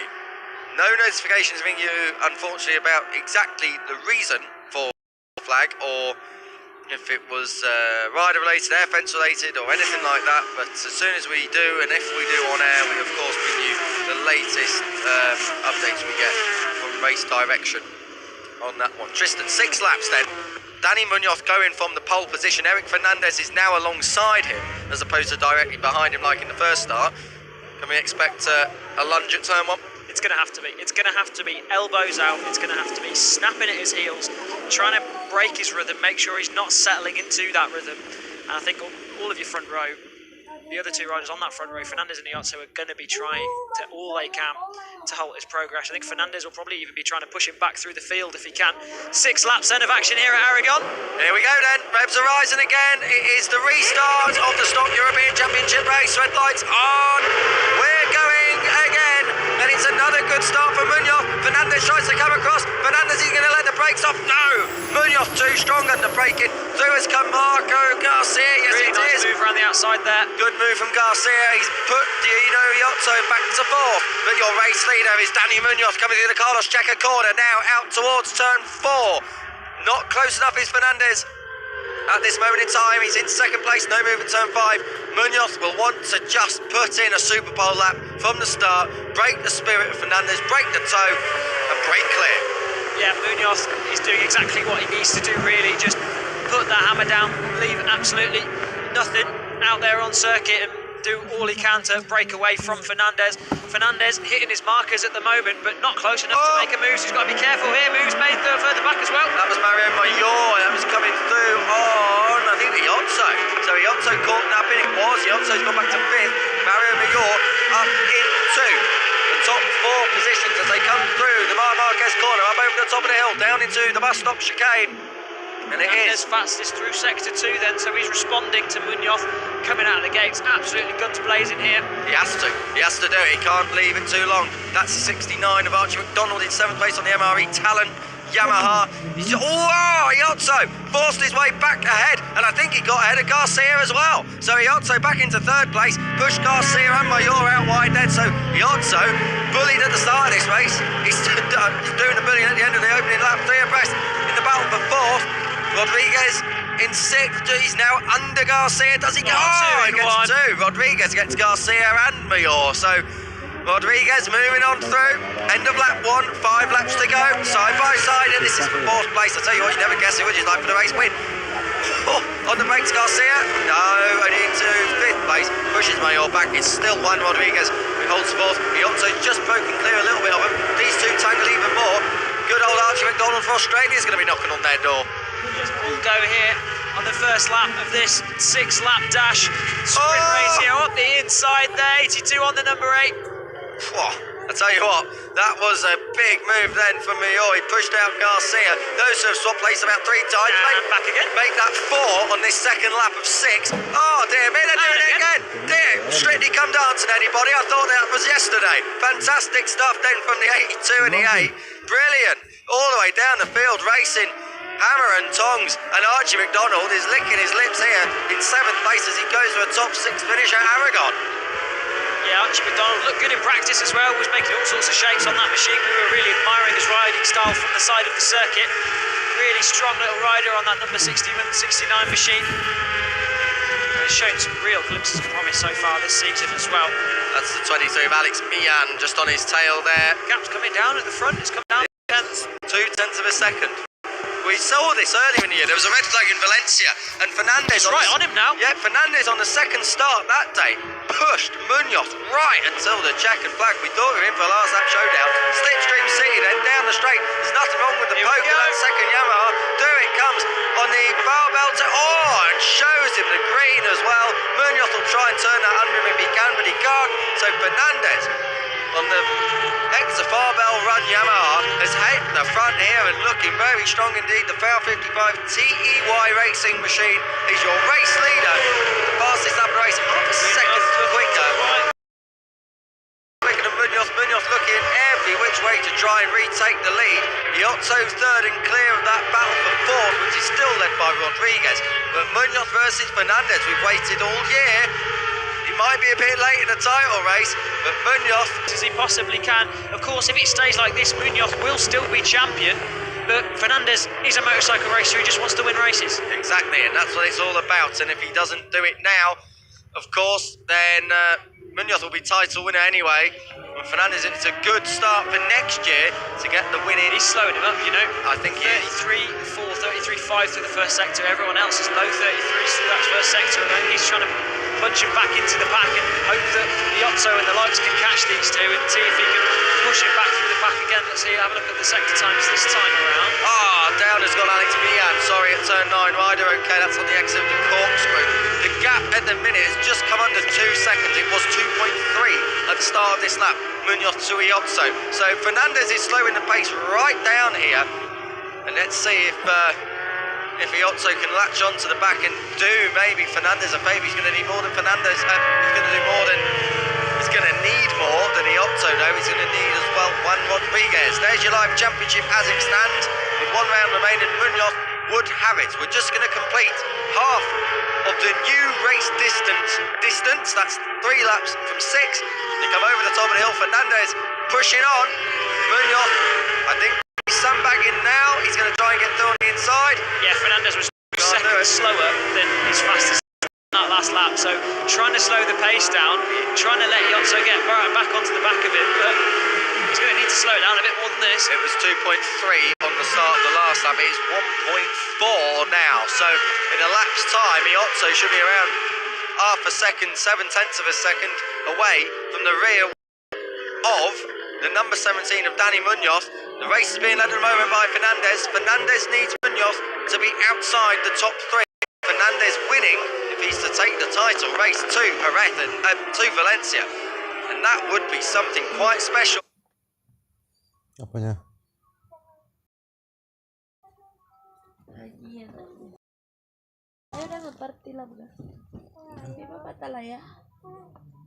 Of course, the Jerez race winner is Fernandez. Munoz was second there. It was in Munoz's own backyard, by the way, more or less, and definitely through the direction change there, Tristan. The pace is slower. Yeah, and Munoz's got to be careful here that he's not Fernandez, as Fernandez is slowing the pace up. I'm sure Munoz will know exactly what he's trying to do, but he needs to bite back at him, and if he can here. He's under a second now, the gap is, so he needs to keep doing this, and it might possibly be able to keep the championship alive, but that depends on what Iozzo can do. He didn't need just Iozzo, he needs Rodriguez as well. He does, he needs as many as possible, really, to make it realistic going to Valencia. Makes half a second, Iozzo's there, you can see him. So, brilliant strategic work here by Eric Fernandez on the Farbell Yamaha to try and bring other riders into play here, and he's doing a great job so far. Munoz won't be flapping at this point because he'll happily get his elbows out. We've seen it all the way through this year. Munoz has got real pace. He might just be waiting until the last couple of laps to put in a couple of Super Pole laps just to break the spirit. They're telling him to get going. He needs to, and he is. Munoz to the inside. Out breaks Fernandez. Fernandez back to second, and Iotto was drifting in as well. So Fernandez needs to bike straight back. Fernandez needs to snap straight back. It's like the days of Valentino Rossi and Marc Marquez. The only way to deal with Marquez for Valentino was to snap straight back. Fernandez needs to do the same. Turn 5 is an overtaking opportunity, but not this lap around. We are on the penultimate lap, so it's really the next 7.5 kilometres to go on this race. Now going to decide the 2023 title. Munoz has got to be careful not to over push. He's got to push within his limits, otherwise he might make his own mistake. And now he hasn't got the gaps to fall back into. It's not just Fernandez who he'll lose out to, it's Iotto and Rodriguez too. Iotto now struggling to cling on to this pace. And that's because Munoz put the hammer down, so he's responded. He was wise to the games, and Fernandez perhaps should have made that move a little bit sooner. See the team on the side of pit wall were sort of ushering on. You need to get past Fernandez, you need to put the hammer back down at the front. But Fernandez now, if he wants any hope of keeping this championship alive, he's going to have to do exactly what he did before, snap straight back at Munoz and hold him up once again. Will we see a move down into the final corner? That's where he made it happen last time around. He's going to run, wide through here, trying to get the cut back, making sure he's get the drive nice and tidy through there, into the slipstream. Munoz was really strong through there as well, though. Both got it perfect. He's in the slipstream. Munoz really defensive. He's going to look to the outside, does Fernandez. Munoz not going to let you have that easily. Oh, he does down the outside then. Oh, and that's cheeky. You can't park it in the middle of an apex like that. He absolutely slammed it down there, and it was Munoz who almost hit the exhaust of Fernandez. That might be brake guards coming there. There was contact. That might be looked at. We're on the last lap then. These are gloves off to keep Eric Fernandez. Look how much he's slowing him up through there. It's incredible. Eric Fernandez then is doing everything he possibly can to try and make this title race go to Valencia. It's a 10 out of 10 for effort, but it might all be in vain anyway. He's riding defensive lines. He's not setting fast times at all. Munoz is back on the inside. Munoz slides back through.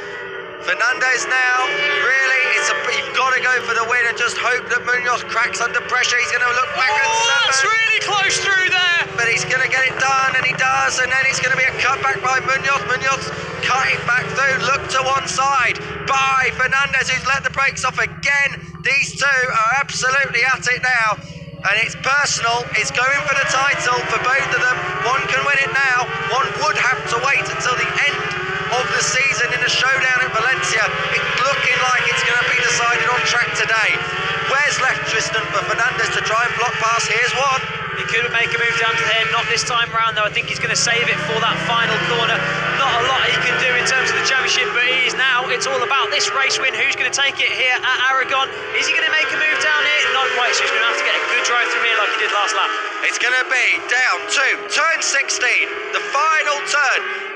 Munoz, good exit drive. Slipstream though, goes the way of Fernandez. Fernandez is going to do everything he can. They're weaving from side to side.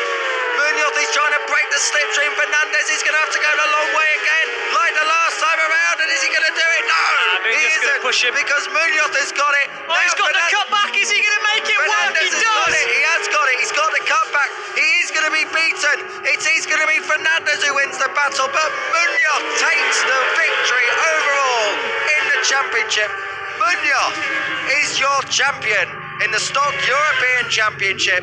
Fernandez takes the victory overall today in a 6-lap shootout following a red flag, but a masterful championship victory for Danny Munoz ahead of Eric Fernandez in the title. But it's Fernandez, Munoz and Iotto on the road at Aragon to complete round 6 of this season in Junior GP. You reckon these two are going to shake hands after that? I hope so. I think they will now that the title is over the line. If it ended in tears, I think they'd be shaking each other's brains out probably in race direction afterwards. The T-shirts at the ready. The 2023 Stock European Champion is Danny Munoz. You'll get to talk to him down in the interviews after the race winner, of course. We'll have both of them. This could be interesting. Let's see how it goes. But what a fine win by Fernandez. Second win of the year. He's been on the podium in all but one race at the start of the year when he crashed out at Estoril, but just that crash in Estoril was the reason why he had to ride like that today. Munoz deserves that championship. He deserves that victory. He did incredibly well on that last lap. Perhaps a little bit too much tactics on that last lap, and the penultimate lap when he sort of parked it on the apex of the last corner. A little bit over the line for me, that, but incredible ride for the number 4, and he can bring home 25 points knowing that he gave absolutely everything he could in that race. Now what's going on here? This is Fernandez in the, I think it's the 58 somewhere. That is our Mario on the SHM 44 team, Super Hugo Milan 44 team. So, a little bit of discussion going on there maybe. Jose Luis Armario, that is, who scored points back in Catalonia and has got some more today with a personal best of 8th place. The pictures then for your new stock champion, the first in the class as a class in its own right. So fantastic stuff by the number 17 of Danny Munoz. Had to work hard for that one though. It wasn't a done deal until that final run to the line. A quality showdown for what has been a quality season of stock racing. They've been the final ones out every time, but we've had our fair share of final lap showdowns. The Andalusian flag flying high, albeit in Aragon, and they're just sorting out a way, I think, to do it. Danny Munoz, of course, from down in Sevilla, born on the 28th of April 2006, and at the age of 17, the number 17 is stock champion.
Just joining you here now after a short break here. You can see that the number 1 is back on the front of a Yamaha in the stock class. It's not a surprise, it was going that way anyway. The number 1 on the gold helmet, lots of gold helmets being taken here to Motorland Aragon. The Andalusian flag was flying, it's now been ripped off the pole, I think. I don't know where the pole's gone either. So Danny Munoz trying very, very hard indeed to celebrate as hard as he can. He'll see the first celebrations as champion as he meets his team for the first time. The full team, the full family in Parc Ferme. He is champion with a 2nd place finish, and a massive burnout's going to come. Careful, keep your hand on the brake. Very good stuff indeed. Munoz, I bet he wasn't smiling when he tried headbutting that exhaust on the number 4 of Fernandez. Good sporting though, as you can see, with the Hector Farbell team there giving a round of applause as the new champion makes his way into pit lane. A fine effort indeed by Munoz throughout the whole season. He started off with a victory, he's gone on with many, many more, and And as that graphic says, he is the stock European champion in 2023. Congratulations all round. That's by Dino Iozzo's team. There's Dino himself. And over on the other side, in the yellow corner, will be title rival from the start of the season, Eric Fernandez. Tristan asked if they'd shake hands. We're still waiting for it, of course. I don't know of any previous fallout, but the photo opportunity now coming. Munoz, like me, trying to get the helmet off. I can never find the tassel to pull it. But here we are. Number one. That is for certain. Dunlop cap on. There we go. I think everyone was expecting a lot of cheering. Didn't get it.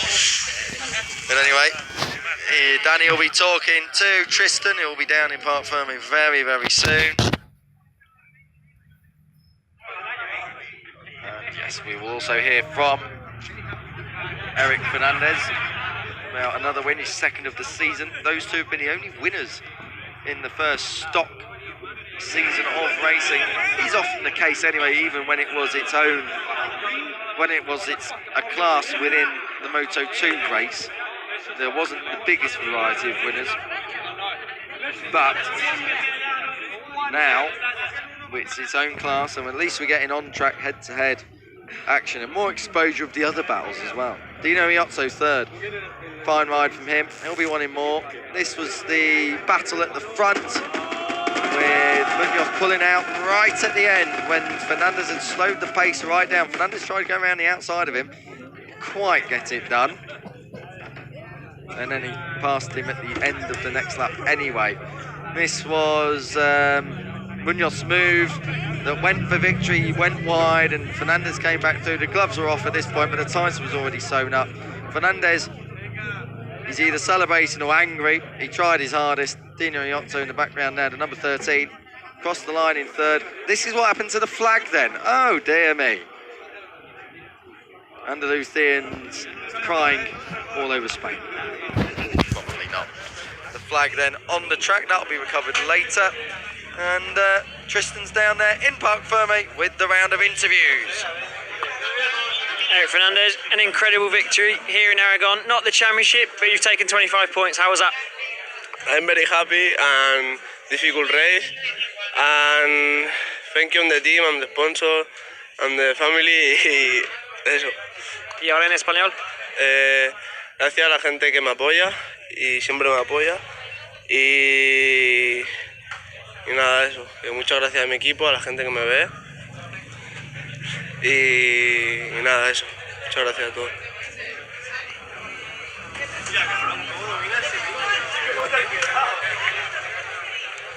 A man of few words then, Eric Fernandez.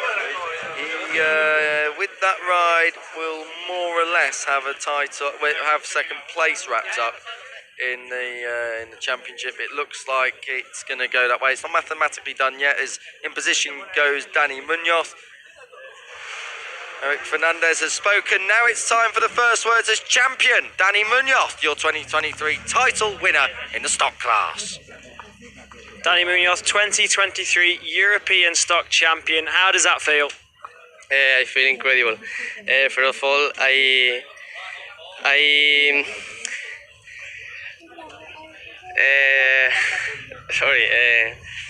thank you on this championship for the team for this year, that they work too hard for this, and this is for Sergio Pastrana too, and Hugo Millán, and I'm very happy for the race, for the championship, for all.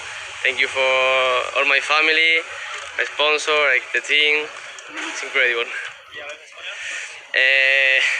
Primero todo agradecer al equipo que gracias a este año he podido conseguir esto, gracias a su trabajo y esfuerzo durante todo el año. Esta carrera va dedicada a Sergio Pastrana y a Hugo Millán, que nos vigilan desde arriba. Y nada, esto es increíble. Agradecer a todo el equipo, a los sponsors, a la familia que ha venido a verme y a la que está también en casa. Y nada, increíble, gracias a todos. Congratulations. Thank you.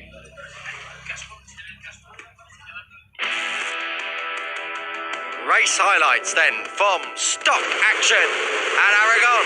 This was the first start because we had a red flag later on. Munoz getting the whole shot ahead of Marco Garcia, the number 8. But it was soon the 2 title heavyweights, as it had been the story throughout. With Eric Fernandez up in second. A red flag for a crash at turn 7 involving Kike Ferrer, but he is okay. So we're told the race restart. Munoz again, whole shot ahead of Fernandez. Fernandez was digging deep though, he had to. He had no other option. He had to try and ruffle the feathers of Danny Munoz. There was this riot going on for 4th place. It was between Mayor, Garcia and Rodriguez.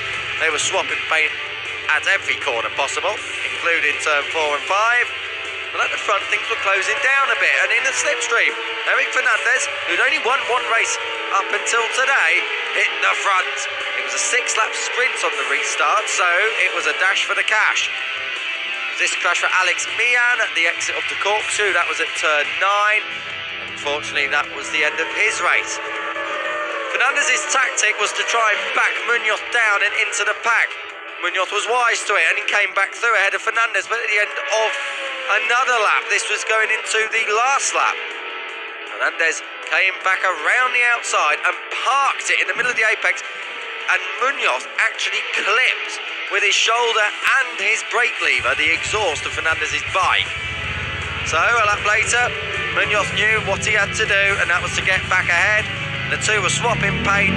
This was in the final corner, and despite a run to the line, it was Fernandez who won the battle, but the war was won by Danny Munoz. A 2nd place finish for the 2nd time this year sees him become champion, the first in the stock class in his own race, whilst Fernandez is the race winner for the 2nd time in his season, joining up with Ferrer. First scenes in Parc Fermé were emotional for Munoz, who celebrates his first title in stock and a bright future ahead of him, depending on what path he chooses. So the final podium of the day then, it's a Spanish 1-2, Dino Yotzo taking 3rd place. This is the winning team member, of course, from the Farbell team. Tristan Finocchiaro back alongside me now. Final race of the day done and in the history books at last after that red flag stoppage, but a good way to sign off the day. A very, very entertaining race there. Yeah, really good race there. You know, incredible tactics from Fernandez. Tried to keep the championship alive, but it wasn't meant to be. Munoz, a deserved championship. A deserved win for Fernandez, the 2nd of the season. He did manage to get the better of Munoz here. So it's all to play for going into Valencia. Who's going to take that final victory? Nothing to lose for either of them now. Absolutely, it's all up for pride. There was a handshake. We had to wait until that moment to see it. And as you can see, Fernandez with the Super Hugo Milan flag there on the podium as a winner. Of course, Aragon, always emotional for the Junior GP paddock. We returned to Aragon 2 years after the passing of Hugo Millan at this venue in the European Tunnel Cup, and a lot of the Spanish riders, a lot of the riders in general, paying tribute to him this weekend. This is the 2nd place trophy for your newly crowned champion. 2nd place was good enough. Eric Fernandez with a 2nd winner's trophy of the year. Don't drop it! Did he drop it? He's broken it. Oh, no, I don't know if he broke it or if it was just broken anyway.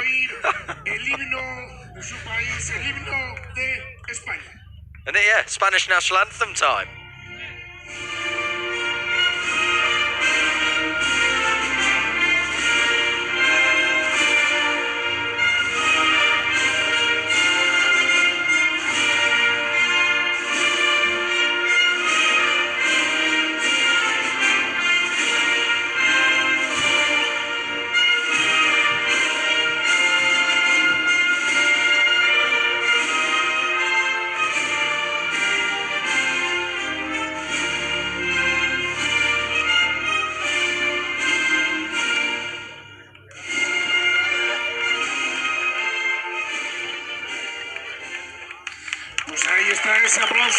Spanish national anthem then rains out once more at Motorland Aragon. The final race of the day in the history books here, just outside Alcañiz in central Spain. A classic in the stock class, one of the best races of the year. Eric Fernandez on top this time, but it doesn't matter, the title's already wrapped up by Danny Munoz on the SP57 Racing Team Yamaha. We're going to have a look soon as they get celebrating. Dino, the only one old enough to spray the champagne. Yeah. Oh dear, busy water. Well, nice to see at last a bit of the tension just releases itself a little bit. Everyone gets a soaking. Fine celebrations. Here we go. Water fight. How grown up of them. Well, we asked if they would shake hands. I think that's it. Yeah, that's fine. You know, they can have a gloves off fight now in the final race of the year.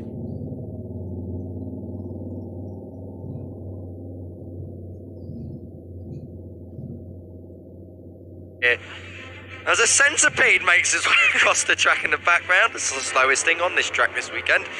Eric Fernandez, a second race win of the season, race 6 out of 7 of the year, done and dusted at Motorland Aragon in the Stock European Championship. Munoz second enough to give him the title, Dino Riozzo, the Italian, in third.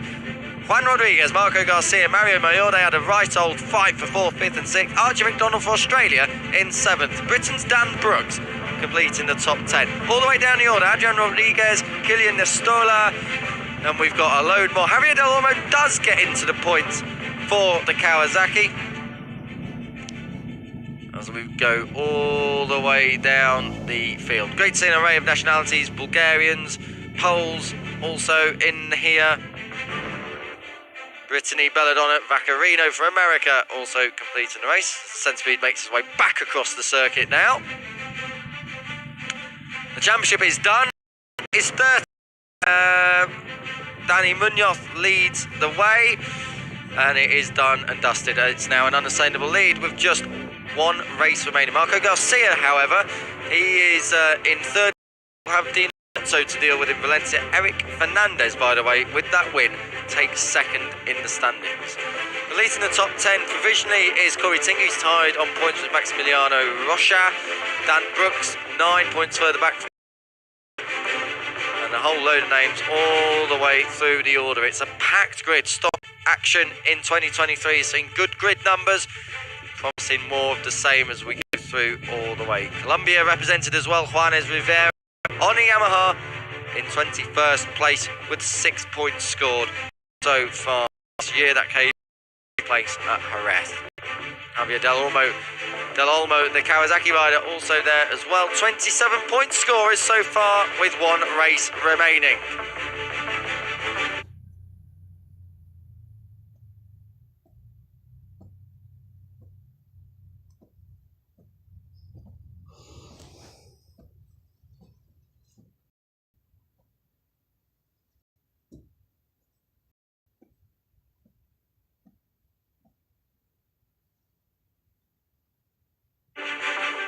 Title celebrations then for Danny Munoz. He is the stock European champion for 2023. There's one round to go in the 2023 Network FIM Junior GP World Championship. It comes from the Ricardo Tormo circuit in Valencia in around 4 weeks' time. We hope you can join us then. But for myself, Kiko Giles, and alongside me, Tristan Finocchiaro, be sure to stay tuned with us all on social media, including the championship itself. So until next time, thank you so much for watching. Goodbye for now.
berbagai brands ori di Shopee 10-10 Brands Festival. Belanja di Shopee Live semua diskon 50%. 10-10 Brands Festival. 10-10 Brands Festival. 10-10 Brands Festival. Marc Marquez glued to the back tyre of Andrea Dovizioso around turn 6 and 7. We flick it right. Boy, have these two had some epic showdowns. And Brilliant. Marquez strikes. He's picked Dovizioso's pocket big style there. Dovizioso, though, decides to fight straight back. This is classic Marquez versus Dovizioso. How many times in the last 18 months have we seen this? Maverick Vinales, his eyes are lighting up. He's ready to pick up the pieces. It's advantage Andrea Dovizioso again twice. They've exchanged the lead on this lap. Marquez will try and attack in the braking zone for turn number 12. Can he get up the inside of Dovizioso? Dovizioso tries to break. Marquez has got it up the inside. On the comeback, though, Dovizioso swings back on through. Brilliant tight tussle. Brilliant racing here in Thailand. Maverick Vinales' eyes light up. Through turn 1 we go. 2 laps to go. Valentino Rossi's closing up all the time while this happens. I don't think he's got enough tyre to have a say. Onto the straight we go. Dovizioso has it. This time Marquez is not in the slipstream. He won't be close enough to have a go over at turn 3 on this occasion. Well, they love Muay Thai kickboxing in this part of the world, and we've got a real fight raging here for the first ever Thailand Moto Gp victory. It's Andrea Dovizioso standing tall and standing firm from an onslaught by Marc Marquez's Repsol Honda. Dovizioso will lead going into turn number 4 on this penultimate lap. Turn 4, they all go in one by one, but here we go now into a sector that Marc Marquez seems to be a lot stronger than that Ducati. It's sectors 3 and 4, and what has been the Achilles heel for Dovizioso all weekend? Sectors 3 and 4. Will he pull off the same move again here, Marc Marquez? He's had one go, it didn't work. He takes a different line this time. This will give him more drive, it'll give him the inside line, and here he goes again. Yeah, he's